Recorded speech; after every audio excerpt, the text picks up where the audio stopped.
प्रणाम साथियों, जय श्री राम, राधे राधे, हरे कृष्णा, जय श्री कृष्णा। और स्वागत है आपका हमारे इस छोटे से प्रयास में। और मैं आप लोगों का स्वागत करता हूं और आपकी अच्छी सेहत और प्रसन्नता के लिए हमेशा प्रभु से प्रार्थना करता हूं। दोस्तों, टॉपिक चलते रहते हैं, हम अनेक विषयों पे बातें करते हैं, लेकिन जो विषय चल रहा है, चलिए उसी विषय को थोड़ा आगे बढ़ाएं कि वहाँ करेंसी चलती है, कौन सी करेंसी चलती है, पाप और पुण्य की करेंसी चलती है, ये होता है वो होता है। ये जीवन का सत्य है, आप सब जानते हैं, कोई नई बात मैं नहीं बता रहा हूँ। क्लियर, नई बात नहीं बता रहा हूँ, आप ही की सच्चाई बता रहा हूँ। हर आदमी अपने विषय में जानता है कि मैं कितना अच्छा कितना बुरा हूं, दूसरों को नहीं दिखाता। दूसरा हमारे विषय में जो फैसले लेता है वो उसका काम है, लेकिन आप खुद से तो झूठ नहीं बोल सकते ना। खुद को तो हम जानते ही हैं। फिर देखो, मैंने आपको कहा है कि हम उस लीला का एक अंश हैं। लीला चल रही है, चलती रहेगी, लेकिन उसमें हमारा रोल क्या है और उसको हमें किस तरीके से प्ले करना है। स्टेज पे तो हमें खड़ा कर दिया गया, इस संसार के रंगमंच में हम एक पात्र ही तो हैं, और इससे अधिक क्या है, कहिए आप। इतनी इतनी सी बात है बस, और कुछ नहीं है। हम पात्र हैं, एक रोल हमें मिला है, और सबको रोल ना राम का मिलता है ना रावण का मिलता है। जिसको जैसा रोल मिला, रामलीला में अनेकों तरह के रोल मिलते हैं। कोई राम बना है, कोई लक्ष्मण बना है, कोई रावण बना है, तो कोई हनुमान जी बना है, कोई सुग्रीव के रोल में है, तो कहीं कोई बाली के रोल में भी है ना।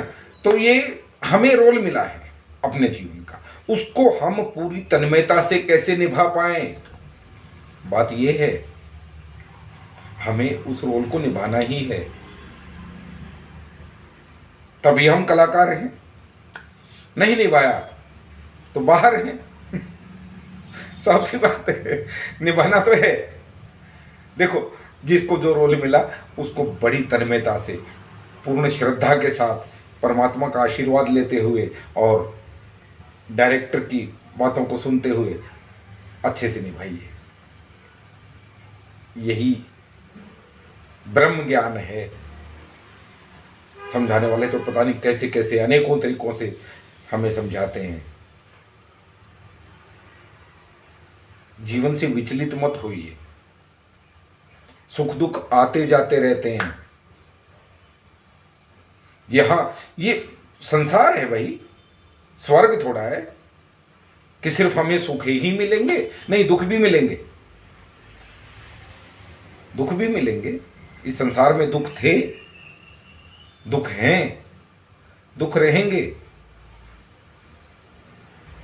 रहने वाले हैं, समाप्त थोड़ी ना हो जाएंगे। लेकिन उनको मैनेज कैसे करना है, उनसे आदमी पार कैसे पाता है, उनसे निकल कैसे जाता है, सोचने वाली बात तो ये है। सोचने वाली बात तो यही है। दुख कब नहीं थे? भगवान ने स्वयं आके यहां पे हमारे लिए उदाहरण एक सेट किए हैं, एग्जाम्पल सेट, आज की भाषा में जिसको कहते हैं, एग्जाम्पल सेट किए हैं। भगवान राम आए त्रेता में, सुख बताइए कहां है?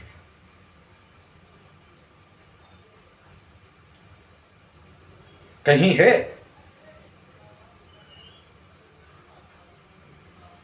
थोड़े से बड़े हुए गुरु आ गए कि हमें ऋषियों के यज्ञ की सुरक्षा के लिए क्योंकि कुछ दानव, कुछ राक्षस जो हैं वो यज्ञ को नुकसान पहुंचाते हैं और ऋषियों को परेशान करते हैं, तो उनसे हमें सुरक्षा के लिए राम चाहिए। ले गए, लौट के आए, विवाह हो गया। रात को पिताजी कह रहे हैं, बेटा सुबह तुम्हारा राज्याभिषेक होने वाला है, राज तिलक की तैयारी है। रात को इसी प्रसन्नता में सारी अयोध्या चैन से सोती है, और सुबह क्या होता है, ब्रह्म मुहूर्त में, कि रात को तो राज तिलक की तैयारी थी, और सुबह आओ तुम्हें वन को जाना है, वनवास है। 14 वर्ष वनवास भी काटा, पत्नी का हरण होता है, युद्ध होता है, पिता की मृत्यु भी पीछे से होती है। सुख है जब सपत्नीक लौट आए, सकुशल लौट आए, पूरे युद्ध जीत के, अपनी पूरी ताकत लगा के उन्होंने जो अपने कर्तव्य का पालन किया, उसके बाद लौट आए। अब राजा है, राज्याभिषेक हो गया, राजा बन के बैठ गए हैं। अब सुख है, पत्नी से वियोग फिर होता है।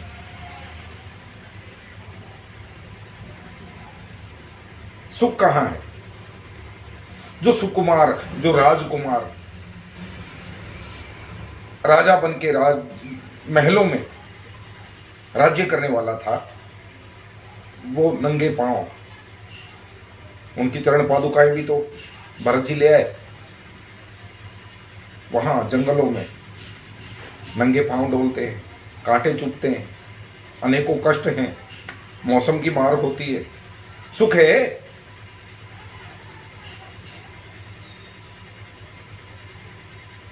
भगवान श्री कृष्ण ने आके उदाहरण पेश किया। बताइए कहां सुख है? इसलिए ये हमारे लिए आइडियल हैं, ये प्रेरणा स्रोत हैं हमारे। द्वापर में श्री कृष्ण आ गए। श्री कृष्ण ने कौन सा सुख देखा बताओ आप? वो तो भगवान है, भगवान है। कौन सा सुख देखा? जन्म लिया, अगले क्षण माता पिता से दूर हो जाते हैं। जन्म भी बंदी गृह में हुआ और अगले ही क्षण मातृ वियोग है। जिस मां ने, यशोदा जी ने, नंदलाल जी ने कुछ समय उन्हें वो सुख पहुंचाया, वो सुख उन्होंने पाया, पहुंचाया तो क्या उन्होंने पाया, वहां से भी वियोग होता है, वापस मथुरा आते हैं। मथुरा में भी कितने दिन रह पाते हैं? कहां सुख है?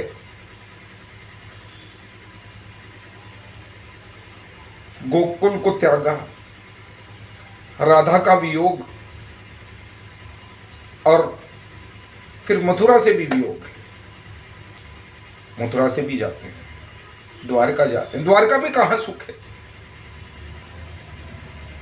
समुद्र के किनारे, खारी जमीन, खारा पानी, आजीवन, लेकिन उन्होंने कर्तव्य का मार्ग नहीं त्यागा है। ध्यान रखना, अपना फर्ज निभाया, और ये हमारे लिए एग्जाम्पल सेट किया है कि परिस्थितियां विपरीत आएंगी, आती हैं, आती रहेंगी, घबराना नहीं है, कर्तव्य मार्ग पे बढ़ते चले जाना है, कहीं पलट के देखना नहीं है। ये सत्य है मेरे भाइयों। अगर कोई माने, कोई सोचे, ना सोचने वालों का तो कौन क्या करे। तो हम जिस सुख की तलाश में हैं वो तो यही है। अनेकानेक सुख हमारे पास हैं, अनेकानेक, लेकिन हम सिर्फ दुखों को चुनते हैं। हमारे चुनाव की बात है ना। हम ये नहीं कहते प्रभु आज फिर मैं उठ गया हूं, धन्यवाद, थैंक यू, जिंदा हूं, आज भी मुझे भोजन मिल रहा है, धन्यवाद, मुझे ऑक्सीजन मिल रही है, मैं जिंदा हूं, धन्यवाद, मेरा शरीर का रक्त संचार सुचारू हो रहा है। धन्यवाद। धन्यवाद कहाँ है? शिकायतें हैं प्रभु, धन थोड़ा अभाव है प्रभु, मुझे कोई शारीरिक कष्ट है प्रभु, मुझे कोई पारिवारिक कष्ट है। शिकायतें हैं, धन्यवाद नहीं है। तो साथियों, इस मृत्युलोक में यदि आए हैं तो ये तो चलेगा, चलना ही है। इसका कोई भी कहीं कोई उपाय नहीं है। प्रारब्ध है, लिख दिया गया है और वो होगा ही।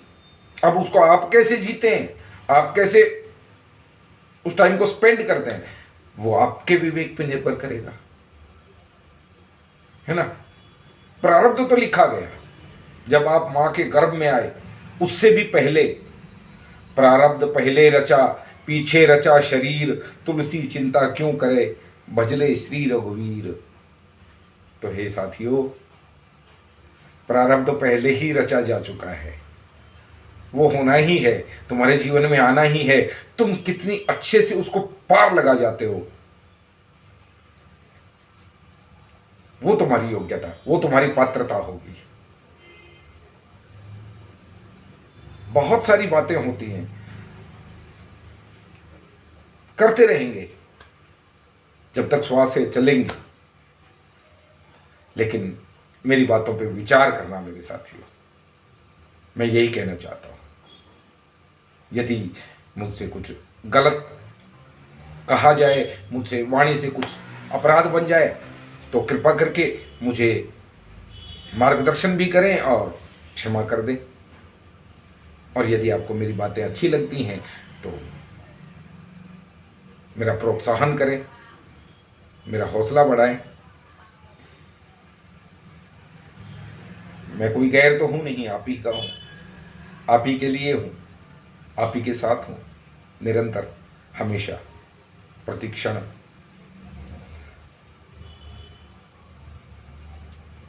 अगले टॉपिक में हम बात करेंगे, हम दुखों से बचाव के लिए करते क्या हैं। बहुत महत्वपूर्ण टॉपिक होगा। तो साथियों, जिन्होंने अभी तक ये चैनल सब्सक्राइब नहीं किया है, कृपा करके सब्सक्राइब कर लें, ताकि आपको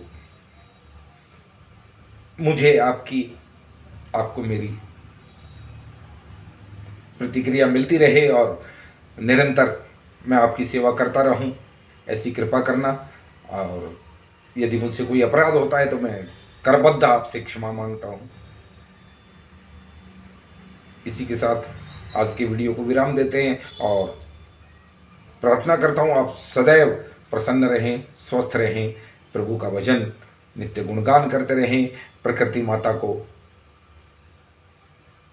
अपनी सेवा देते रहें। कोई योगदान बने तो जरूर करें, अन्यथा प्रकृति को कोई नुकसान ना पहुंचाएं। ये प्रार्थना करते हुए जय श्री राम, राधे राधे, जय श्री कृष्ण। आपके भीतर बैठे प्रभु को मेरा कोटि कोटि प्रणाम।